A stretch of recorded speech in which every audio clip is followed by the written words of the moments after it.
You know, through all my years of as a field training officer, the same thing I taught to every single officer was this: small things lead to big things. Case in point is one night we had a car come by with a registration lamp, which is the light that lights up your license plate in the back, wasn't working.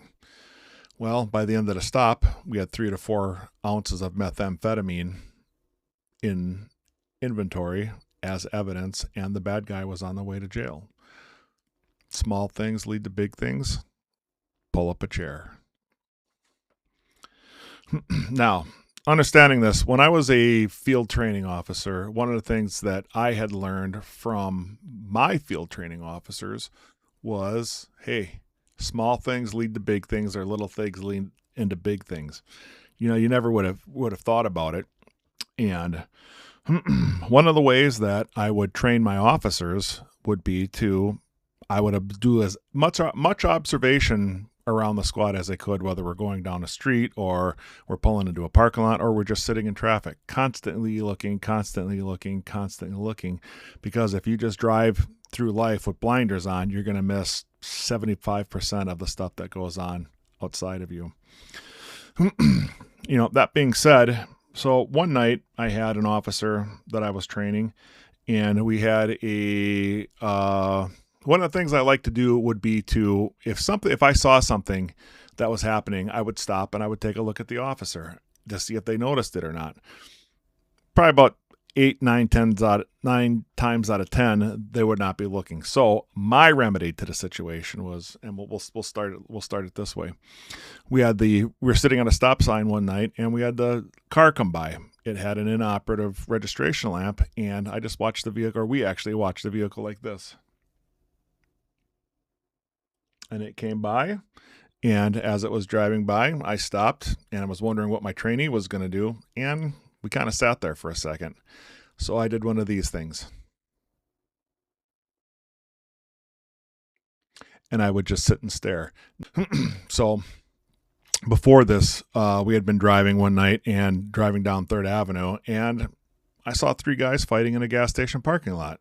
I did one of these as we drove by, didn't say anything, and then I looked over at my trainee, and he's just driving, and I kept staring at him and staring at him and staring at him, and finally he said, "What did I miss?" And I said, "You didn't see those 3 guys back in the parking lot at that gas station back there fighting?" He said, "No." And I said, "I got to keep your head on a swivel, man." So he says, "All right, I'll turn around." So we turned around, and by the time we got back, the fight was already over. So that was just one of the ways that I would learn to kind of activate or initiate movement on somebody who I was training.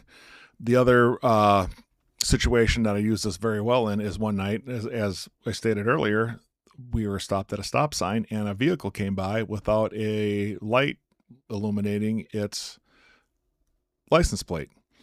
So it drove by, and as I said, we both just went like this, watched it drive by, and I sat there staring at it, and then the car wasn't moving, and then I looked back, and my trainee was staring straight ahead.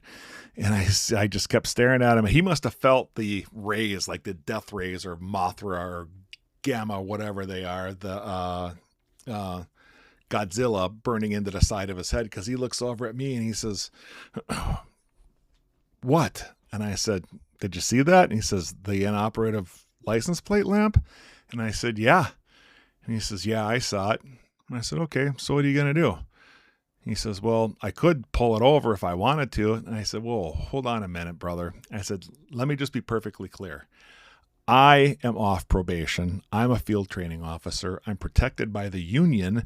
I've got everything going for me. I've got my job here. You do not have a job here. You have to show to us your initiative and your activity of what you're going to do out on the streets." So he says, "Well, I should probably pull it over." I said, "Hey, that's up to you. If you want to, that's perfect. If you don't want to, that's perfect as well. Obviously I have to document everything, and having this conversation, which way do you think we should go?" He makes the right-hand turn, starts following the vehicle, and initiates his lights and calls out where we're at. And, indicates that, hey, I'm on a traffic stop. And this is one thing that you should always do. New officers, I'll be referring a lot to new officers throughout these stories that I'm bringing you back into. So get out, initiate the traffic stop. He comes up. He says, my name is so-and-so with the Wausau Police Department. The reason I'm pulling you over is you have a registration lamp that is burned out. Were you aware of that? He says, no. He says, okay. So we go through, and he says, do you have your driver's license on him? He says, yes, I do.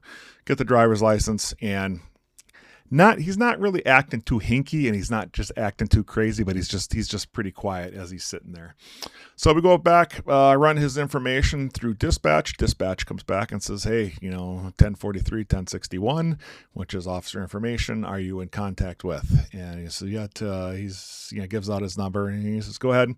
He says, 1099 through, I forget who it was. I thought it was the federal government, but he was up on federal charges for something right now. And apparently he was trying to work off a whole bunch of bad things that he had done and that the courts wanted him to work off. Go through it. Fine back says, all right, dispatch, go ahead and confirm. Dispatch goes through, confirms it. Take the gentleman out of the vehicle, put him in handcuffs, safety lock him, pat him down for our safety and his safety. And as he exits the vehicle in plain view, we've got Chore Boy, which is the copper scrubbing pad that they use to smoke crack or meth out of the glass pipes, and that was all over the car. So I'm like, this gives us a chance to expand our search. So we've got the warrant on it, but on the warrant alone, we can't search the vehicle just because of that. We could search the lunge area, for elements of a crime, but on a warrant, you really can't do that. But with the plain view observations that we had made, we were able to toss the car. So we're able to get into the trunk because we can expand our search that way. We're able to get into the trunk. We get into the trunk, and after some rummaging around, we come across a container, and that has about 3 to 4 ounces of methamphetamine in it. Test positive on a field test. We let dispatch know, and then dispatch has county over there because they were involved, I believe, with this probation. I believe the guy was also working on trying to beat a federal rap or to reduce a federal rap on there. So he goes through, and we end up talk to the feds. We take him up to booking at county, talk to the feds afterwards, and they're like, okay, we just want to know he's not really supposed to be having this on him because he was working some things for us, and we didn't have him out on anything tonight. So, it's like, too bad, so sad there, brother. You're doing something then without being sanctioned by the people who control you at this point. So, one of the things that we kind of take a look at,